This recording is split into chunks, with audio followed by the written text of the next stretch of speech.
On the day of the SAT, my boyfriend, waiting for his childhood friend, who was running late, made the whole class delay, heading to the exam venue. However, there was less than an hour left before the exam started, and continuing to delay would surely mean missing it.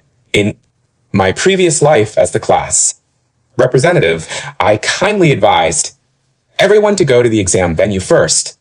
The result was a torrent of accusations directed at me. You're just jealous that Nina and Brock are close, so you're leaving her behind to make her miss the exam on purpose, right? I pleaded in the pouring rain for 10 minutes before they reluctantly agreed to leave.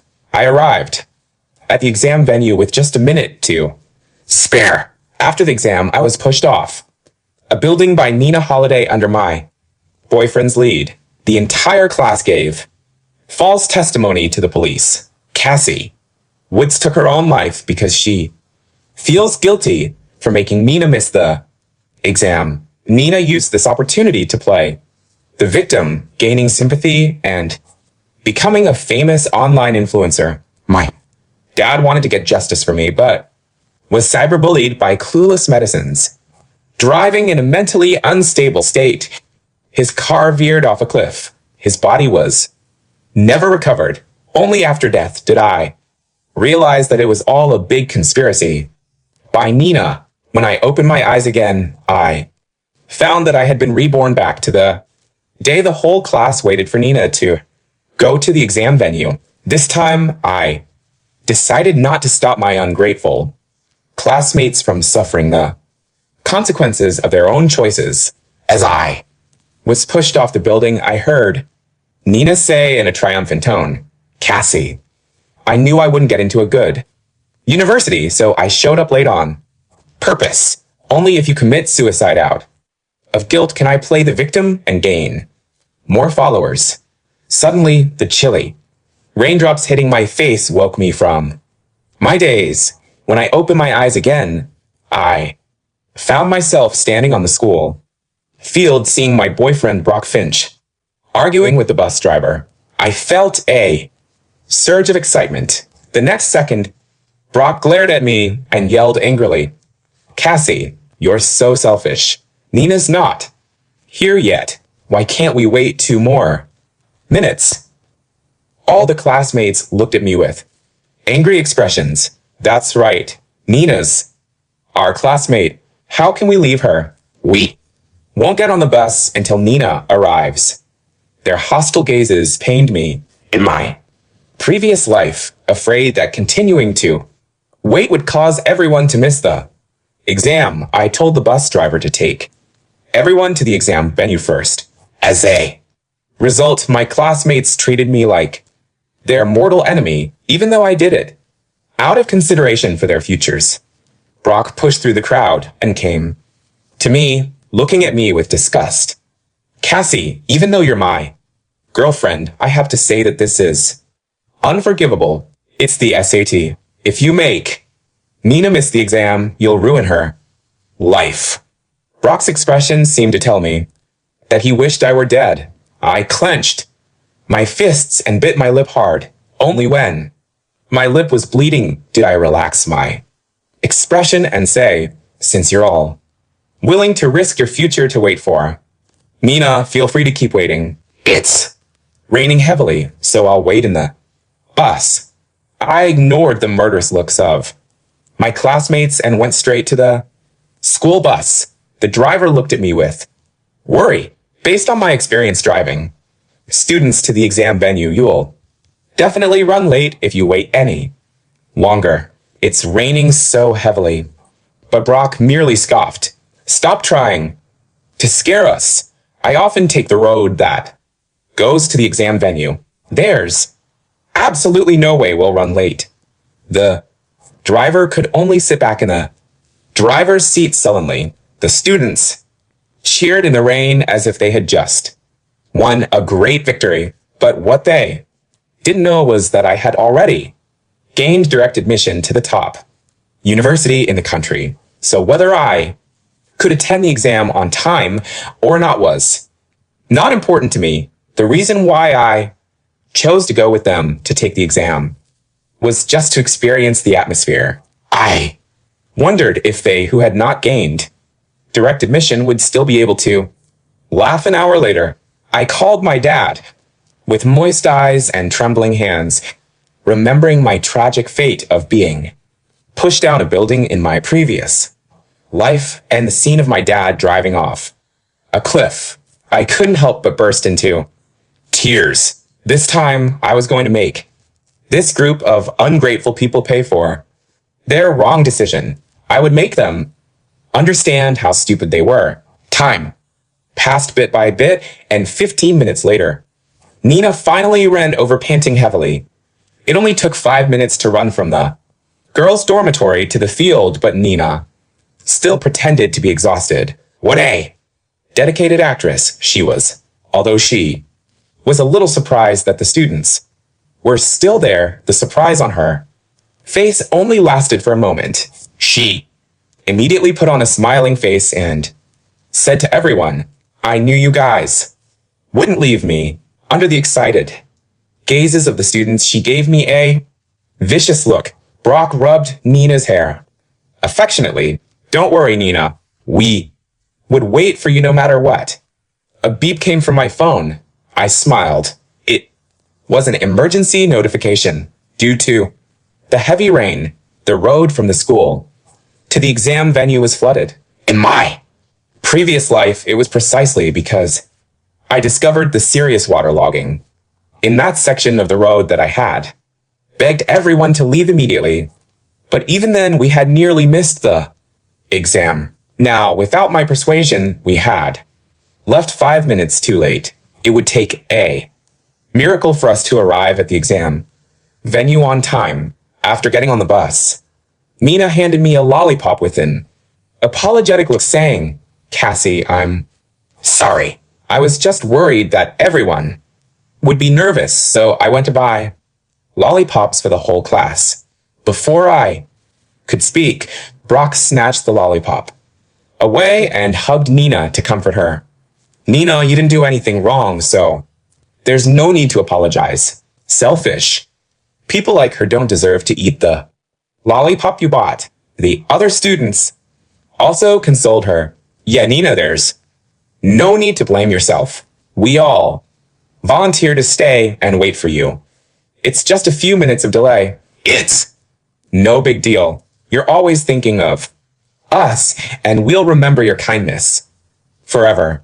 We're not as cold-hearted as certain people." Listening to their thinly veiled insults, my lips curled into a smirk. This was great. I wondered if they would sing the same tune 30 minutes later. These lollipops would cost them the most precious 15 minutes of their lives. The sweetness in their mouths right now would brew bitter fruits that tasted 1,000 times stronger. They ate lollipops and sang songs, treating the exam like a picnic. But soon, some of them started noticing that something was wrong. There were more and more vehicles around, and the speed of the bus was getting slower and slower. I just received news that the section ahead is seriously flooded and the road has been blocked. We need to Dieter, so we might get there late, the bus driver said with a heavy face. The originally lively atmosphere in the bus suddenly fell into silence. Brock was in disbelief. "That's impossible. Absolutely impossible. How can this road be blocked?" Everyone started panicking. "What should we do? If I can't make it to the exam, my life will be ruined. Driver, think of a way. I can't be late." The driver shook his head helplessly. "If you want to get to the exam venue as quickly as possible, you can only change to a different vehicle and wade through the flooded area." I watched them coldly. In my previous life, after my dad heard that we were stuck on the road, he immediately mobilized over a dozen large bulldozers from his company nearby and successfully sent everyone to the exam venue in time. But not only did these people not show him any gratitude, they even spread rumors about my dad online, saying that he had taken a fee of $200 from each of them since they were so ungrateful. I naturally wasn't naive enough to ask my dad for help again. At this time, Nina suddenly declared, confidently, don't worry, everyone. I know a shortcut we'll definitely get there in time. Hearing that, everyone instantly relaxed, as if Nina's words had a magical power. Yeah, that's right. Go ahead and believe her. I was aware that, in the eyes of these people, I was just an envious and jealous girl, while Nina was their perfect goddess. That was because I would always force them to study, while Nina wouldn't.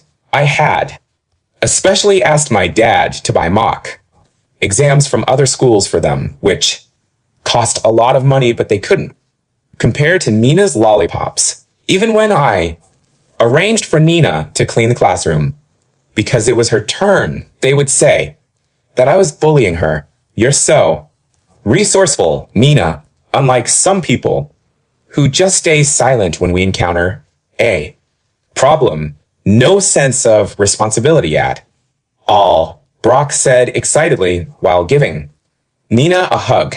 He also didn't forget to mock me. I lowered my face and scoffed, still clenching my phone. Are you sure? Nina is kind enough to point out a shortcut for you, as I expected. Nina's shortcut didn't help at all. In the bus, the students were no longer noisy.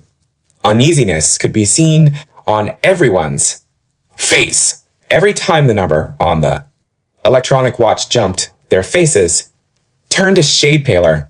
Are we really not going to make it? A classmate, Jason Wesley, asked the driver desperately, but all he got was the driver's contemptuous snort. If these students hadn't stubbornly insisted on delaying their departure by 15 minutes, they wouldn't be in this situation. When the bus arrived at the exam venue had been sealed off, no longer allowing any candidates to enter. Brock got out of the car with a pale face. There's no way, he remarked in disbelief upon seeing the cordon. Jason wanted to break through the cordon, but was stopped by the police. The SAT has already started. No one is allowed to enter the exam venue without permission. The other students also got off the bus. Some of them were shaking in fear, as Brock had said, missing the exam could ruin their entire life. I looked at them with a cold smirk, a trace of schadenfreude flashing in my eyes. Aren't you guys willing to risk your future for Nina? Why are you crying and screaming now? Brock suddenly said, don't worry, everyone. We were late because of a valid reason. We can explain the situation to the teacher in charge. They'll arrange for us to take a makeup exam. All the students suddenly lit up like drowning people grabbing at a lifeline. They shouted, asking to see the teacher in charge. The school principal approached with a group of teachers looking livid. Seeing the principal's expression, for some reason, Brock had a bad premonition, delaying the departure by 15 minutes on purpose. What exactly are you people thinking? Don't even think you can sit for a makeup exam. You should be grateful I'm not banning you guys from taking the exam for 3 years. After the principal had finished speaking, some of the parents who were waiting outside the exam venue in the rain also pointed fingers at the latecomers. How can you be late for such an important exam? Aren't you being too irresponsible? If you were my son, I would beat you to death. The parents' words made everyone even more desperate. Jason grabbed Brock's collar and roared. You said Cassie was lying because she was jealous. You told us there's no need to worry, and we have to wait for Nina. Why can't we enter the exam venue now? The others also turned to Brock with angry faces. Brock seemed to be drained of energy. He lowered his head, looking regretful. Nina choked up and said with a sad face. That road was never busy. Why would it be blocked without warning? On the day we were running late, she sounded like she was blaming herself, but she was actually leading them to a certain conclusion. Suddenly, Brock looked up at me and said with bloodshot eyes, "Cassie, did you do this? Is it because you're jealous of Nina and want to make her miss the exam? You failed to do that back at school, so you asked your dad to send people to block the road. You're so vicious. You ruined all of our futures because of jealousy." What an absurd accusation. In order to help Nina shirk responsibility, Brock had actually come up with such a ridiculous excuse. I didn't do anything. My voice was not loud, but it cut through the rain. Clearly, Brock stared at me with bloodshot eyes as if he wanted to tear the truth out of my throat and replace it with something useful to him. You expect us to believe that? No. I lifted my phone. I expect you to read. The screen lit up under the gray sky. Official emergency flood notification. Road closure alert. Weather Bureau. Warning. Timestamp. The route from school to the exam venue marked in red. Then I opened the video I had recorded. From inside the bus, Brock's voice came out first. "Stop trying to scare us. I often take the road that goes to the exam venue. There's absolutely no way. We'll run late." Then the students cheering in the rain. Then Nina arriving late with a bag of lollipops. Then the driver's warning. Jason's hand slowly loosened from Brock's collar. The principal's face darkened further. The bus driver stood under his umbrella, soaked from the knees down, and pointed at Brock. "I warned you at the school gate. I told you the road would be risky. If you delayed, you all refused to leave." Brock's lips moved, but no words came out. I swiped again. A time-stamped photo of the class still standing in the rain while the bus doors were open. Another video. Nina smiling, handing out lollipops. Another. The class singing on the bus. I looked at them one by one. You missed the SAT because you chose candy over consequences. Don't put my name on your stupidity. For a moment, even the rain seemed quiet. Then Jason exploded. "You told us she was jealous." He shoved Brock hard. Enough that Brock stumbled back. "You said we wouldn't be late." Brock turned pale. I didn't know the road would flood. The driver knew. A girl started crying. "Cassie said we should leave." "Two. You called her vicious." Another boy pointed at Nina. "And you. You said you knew a shortcut." Nina's face immediately crumpled. Tears filled her eyes so fast it was almost impressive. "I didn't know. I just wanted to help.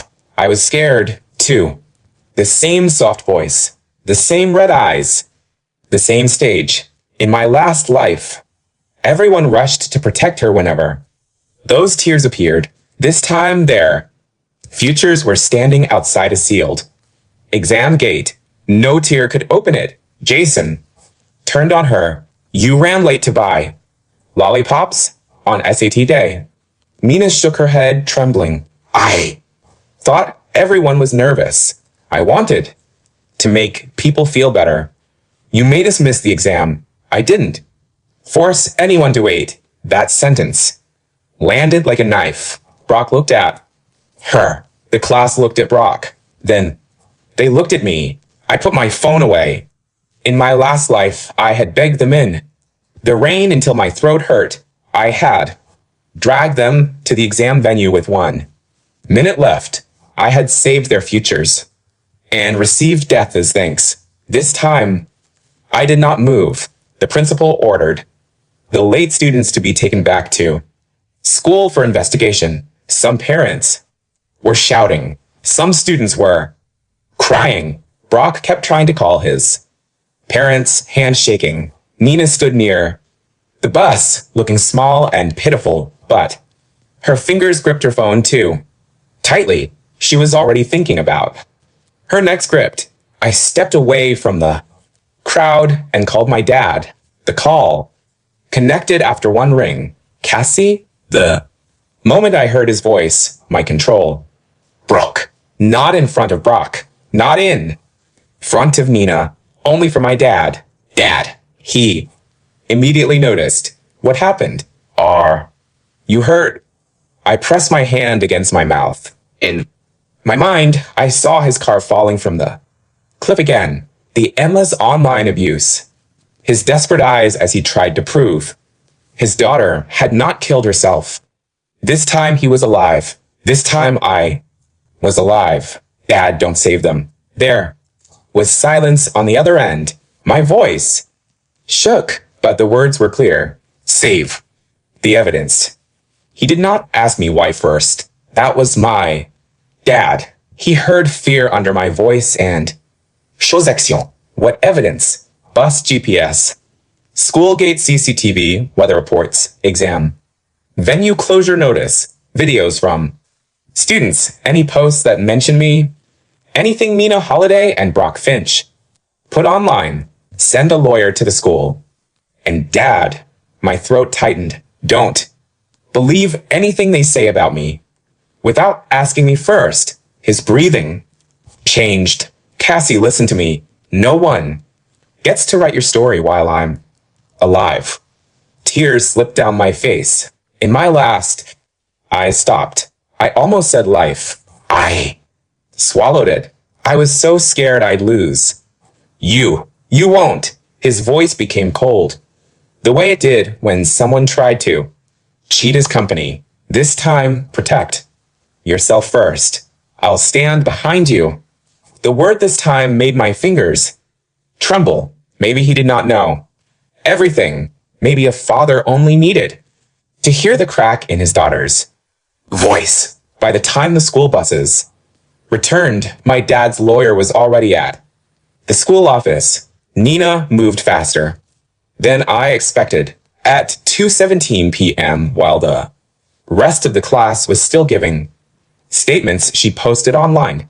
I only wanted everyone to feel less nervous, so I bought lollipops. I never thought some people would hate me enough to turn everyone against me. Maybe I really am a burden. Brock reposted it within 3 minutes. Don't blame Nina, the person who stayed silent when everyone needed help knows who she is. Several classmates liked it at first. Then my dad's lawyer sent me a screenshot. Preserved. Good. At 4:40 p.m., the school released its first statement due to deliberate departure delay against driver warning. Affected students are not eligible for a makeup exam under exam board rules. The comments exploded. Some people pitted them. Then the evidence package went out. Not from me. Screaming on social media. Not from my dad, raging blindly like in my last life. From an official legal account, calmly arranged. Video 1, Brock refusing to leave. Video 2, bus driver warning about time and weather. Video 3, Nina arriving 15 minutes late with lollipops. Screenshot 1, flood alert. Sent before the bus even left. Screenshot 2, Brock accusing me of blocking the road with my father. Driver statement. Principal statement. Bus GPS. Exam venue closure record. Finally, the class chat clip where several students mocked me for wanting to leave on time. Online opinion turned like a blade. So, the girl who warned them got blamed? Lollipop girl caused everyone the essay and still played victim? Brock Finch really led the whole class into missing the exam and blamed his girlfriend? I thought this was a parody. It's not. By night, Nina had deleted her post. Too late. Screenshots were already everywhere. At school the next morning, the corridor went silent when I walked in. The classmates who had glared at me in the rain now looked away. Jason Wesley was the first to approach. His Eyes were bloodshot. Cassie, I stopped. I'm sorry. I looked at him. In my last life, Jason had stood in front of the police and said I jumped because I felt guilty. His voice had been steady. He had not even looked at my father. Now he looked like he wanted to kneel. My parents are furious. The school said, there's no makeup exam. I know you want us. Can you ask your dad if there's any way to appeal? Your class representative. If you explain that we were misled, I laughed softly. His face froze. Class representative? My voice was calm. Yesterday, I was jealous, vicious, and cold-hearted. Jason's lips trembled. I was wrong. Yes. Cassie, please. This is our future. I told you the driver was right. You chose Nina. Keep choosing her. I walked past him. Behind me, someone began crying. I did not turn around. Brock found me near the stairwell after lunch. His hair was messy. His eyes were red. He looked like he had not slept. Cassie. I kept walking. He blocked my way. Can we talk? No. We're still together. That almost made me stop. I looked at him. Then, are we? His face twisted. I know I was harsh yesterday, but you should have explained harder. You know how important Nina is to everyone. She gets anxious easily. I was only trying to protect her.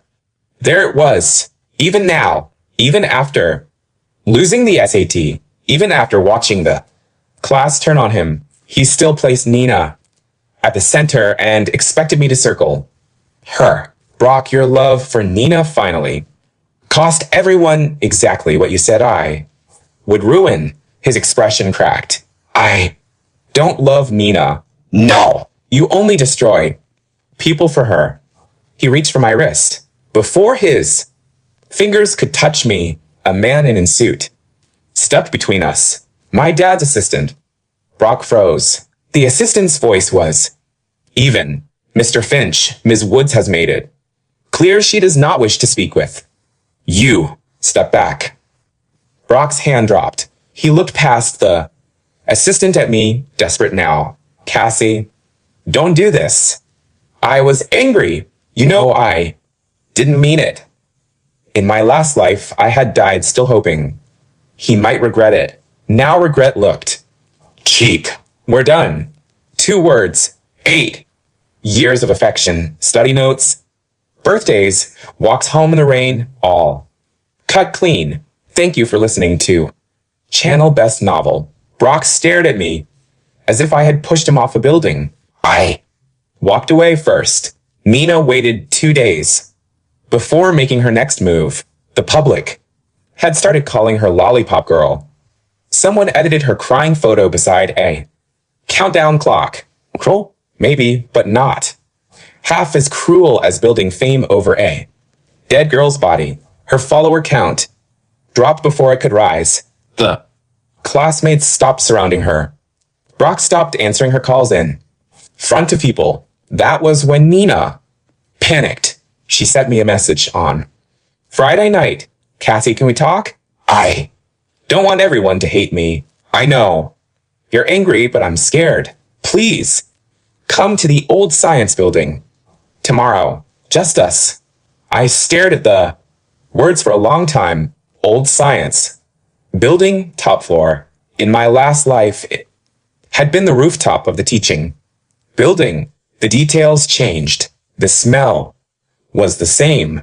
Rain began tapping against my window. My dad was sitting across from me at the dining table. He had not slept properly since the exam day. Every time I left a room, his eyes followed me, like he was afraid I would vanish.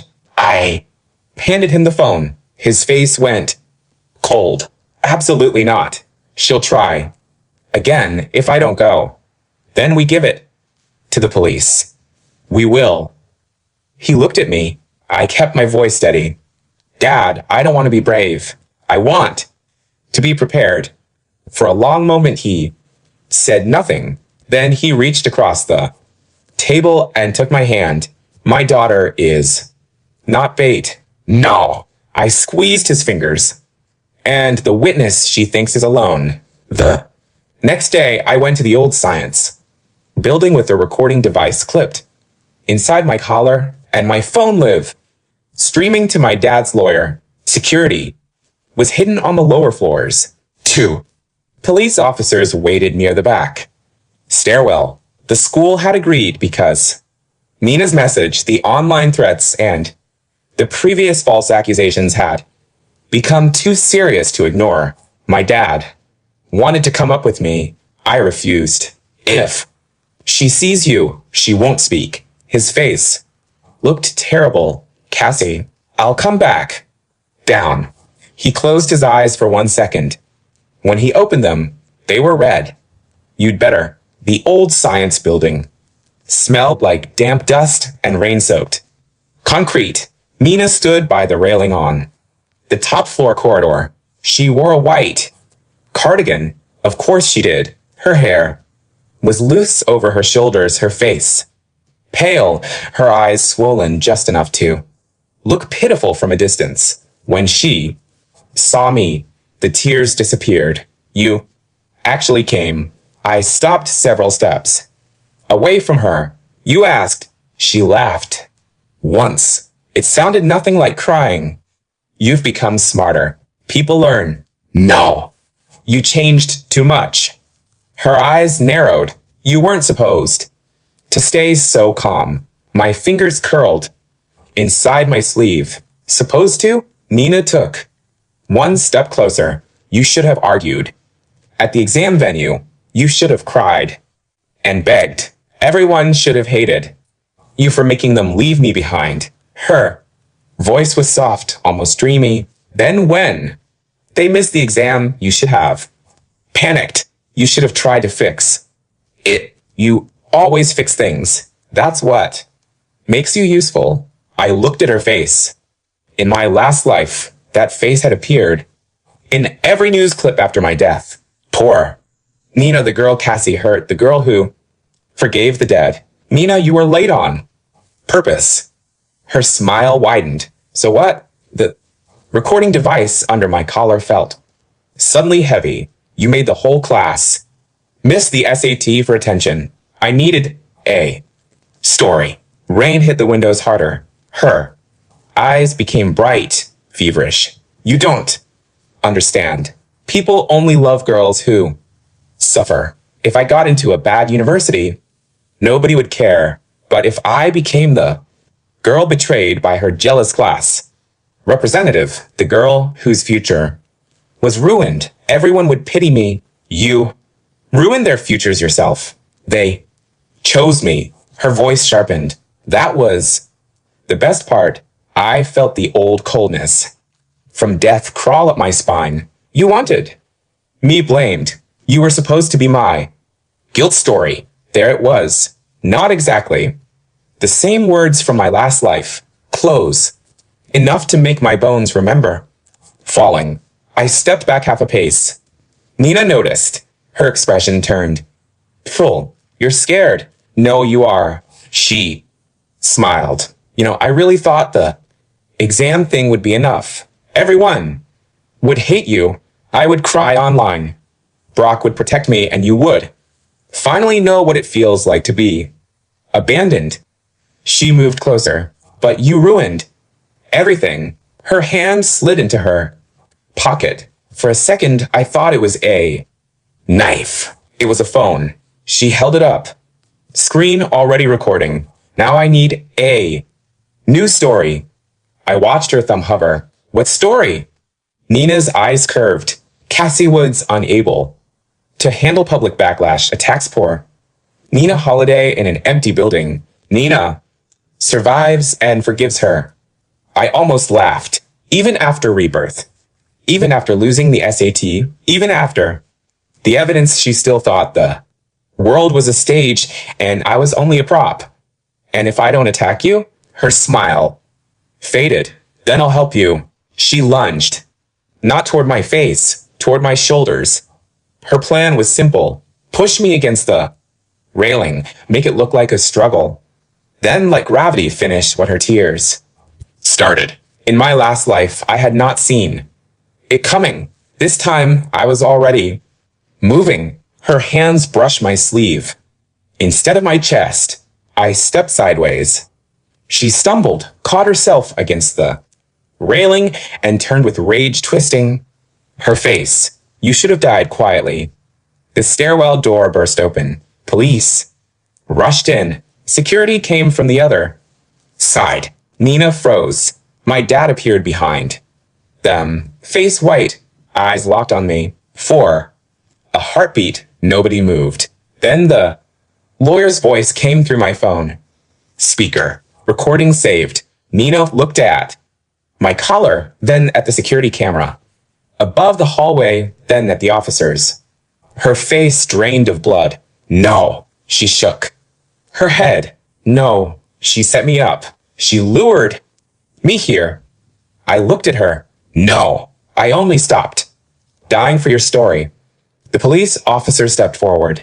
Nina Holiday, you are being detained on suspicion of attempted assault and premeditated harm. You have the right to remain silent. Nina screamed. The sound echoed through the old building. Cassie ruined me. She ruined all of us. I only wanted people to love me. No one moved to comfort her. Not Brock, not the class, not the sky. When they pulled her past me, her eyes were red with hatred. You think you won? I looked at the rain streaking down the window. No, I survived. My dad reached me the moment she was gone. He pulled me into his arms so tightly I could barely breathe. His hands shook against my back. You came back down. I promised. His voice broke. Don't ever make that kind of promise. Hard to keep again. I nodded into his coat. For the first time since opening my eyes in this life, the image of his car disappearing off the cliff loosened. Its grip. He was here, warm, alive. Brock saw the recording that evening. The whole school did. The police did not release everything, but enough came out through official notices and witness statements. Nina admitting she needed a story. Nina saying I was supposed to be her guilt story. Nina lunging at me. The internet that had once lifted her up now tore away the mask before she could even put it on properly. Brock came to my house 2 days later. My dad did not let him pass the gate. I watched from the upstairs window as Brock stood in the rain, hair plastered to his forehead, face hollow. He called my phone. I answered on speaker.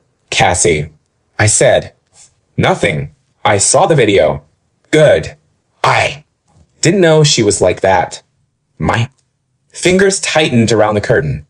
You didn't want to know. His breath shook. I thought she was fragile. I thought you were being harsh. I thought you thought wrong. He looked up at the window, though he could not see me clearly through the rain. I loved you. No, you loved the version of me that kept saving you. She died. Once. I didn't bring her back. The silence after that was long. Then Brock's voice cracked. Once. I ended the call. Some truths were not for him. The classmates began apologizing after Nina's arrest. Jason came first then. 2 girls who had called me jealous. Then the boy who had laughed the loudest over the lollipops. Their messages all looked similar. I'm sorry. We were wrong. Can you ask the principal if there's really no appeal? My parents are going crazy. I didn't know Nina was dangerous. I didn't know Brock would be wrong. That last one made me stare for a long time. They never said, I should have listened to you. They said, I didn't know the person I chose would lose. I deleted them. The investigation moved quickly because Nina had been too proud to be careful. Her phone contained drafts of posts blaming Me. One note read, if Cassie breaks down, cry first. Mention guilt. Mention pressure. Mention how she always hated me. Another file had video scripts. My future was ruined by someone I trusted. How to forgive the girl who hated me. Surviving betrayal on exam day.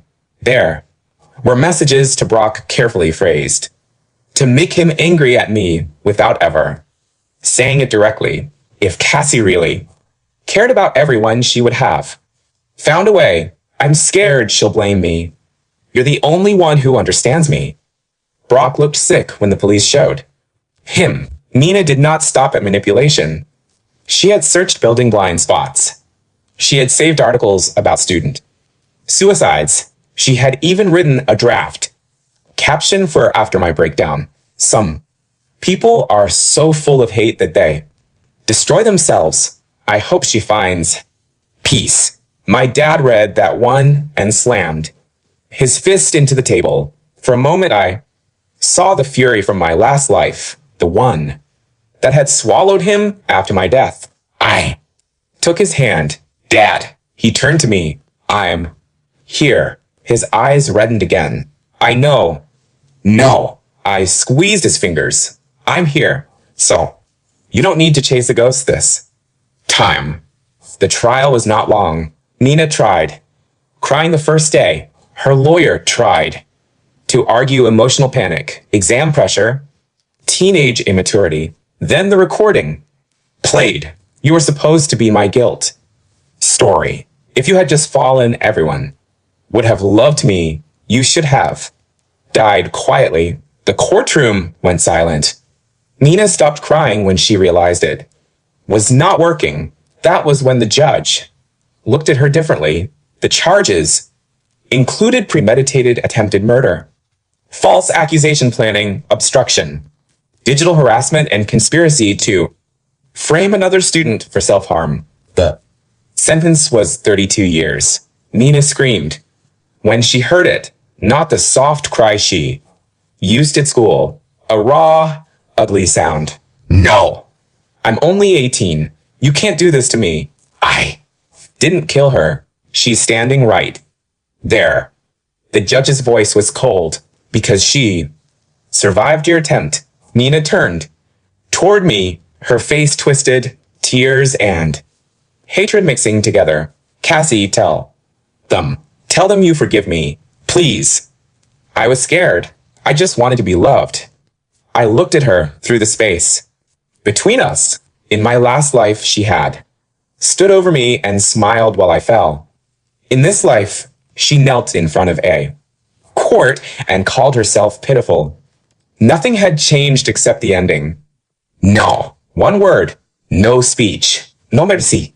Dressed as kindness, she collapsed into the chair as the officers came to take her away. Brock sat in the back row that day. He looked like he had aged years and months. His university offers were gone. Without the SAT, with a scandal attached to his name, his family had scrambled for alternatives, but none of them looked like the future he had once imagined. The class hated him, then hated Nina, then hated themselves. It did not matter. Their exam gate had closed. Some would repeat a year. Some would settle for schools they once mocked. Some would carry the video of that rainy morning forever. Brock waited outside the courthouse. My dad stood beside me. Brock did not dare come too close. Cassie, I know I don't deserve anything. I looked at him. He swallowed. But if you could just tell people I didn't know that I was manipulated, I started laughing. Not because it was funny, because even ruined, he still wanted me to clean up the mess. You led them. His face went pale. You called me vicious. You blamed my dad. You stood beside Nina until standing beside her became expensive. I'm sorry. No. Hope flashed in his eyes. I killed it before it could breathe. Your regret is not my responsibility. My dad opened the car door. Before I got in, Brock called out one last time. Did you ever love me? The girl from my last life would have cried. The girl from this life only looked back. Yes, that was my mistake. I got into the car. My dad drove me home safely. No cliff. No. Rain-blind grief. No cyberbujin squotum. Pushing him toward death. Just my father, alive, gripping the steering. Well, while I sat beside him and watched sunlight break through clouds. Months later, my admission letter arrived. Again, the top university in the country. This time, I did not open it. Alone, Dad placed a cake on the table. Crooked icing and all. Congratulations, Cassie. The word congratulations was misspelled. I stared at it. You bought this. He coughed. I helped decorate. You are never touching icing again. He smiled, eyes wet. My daughter is not a ladder for other people to climb over. My throat tightened. No. He reached over and ruffled my hair like I was still 10.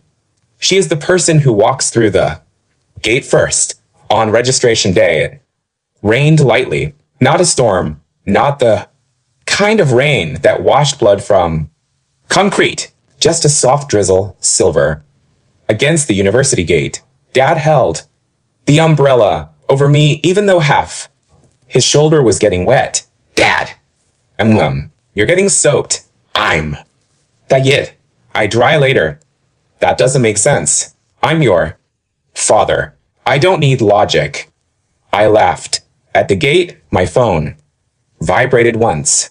Unknown number. Cassie. Please. I lost everything. Can you help me explain? Brock. I deleted it. Another notification appeared under the news. Cut. Nina Holiday's appeal denied. 32-year sentence upheld. I turned the phone off. The university gate stood open ahead of me. Behind me was a class who chose a lie and lost their future. Behind me was a boy who protected the wrong girl until she dragged him down with her. Behind me was Nina, whose dream of becoming a beloved victim ended with her name locked behind prison walls. Beside me was my dad, alive, warm, complaining about rain like a normal person with many years left. I stepped through the gate. In my last life, I dragged them to the exam and they dragged me to my death. This time, I simply stepped aside and watched them arrive exactly where their choices were. Taking them. Did she go far enough, or was she still too merciful? Do comment. Justice. If the ending was perfect, Komahdi. If you wanted an even, colder revenge, your comments decide how ruthless the next ending should be. Like and subscribe if you want to be here for the next story.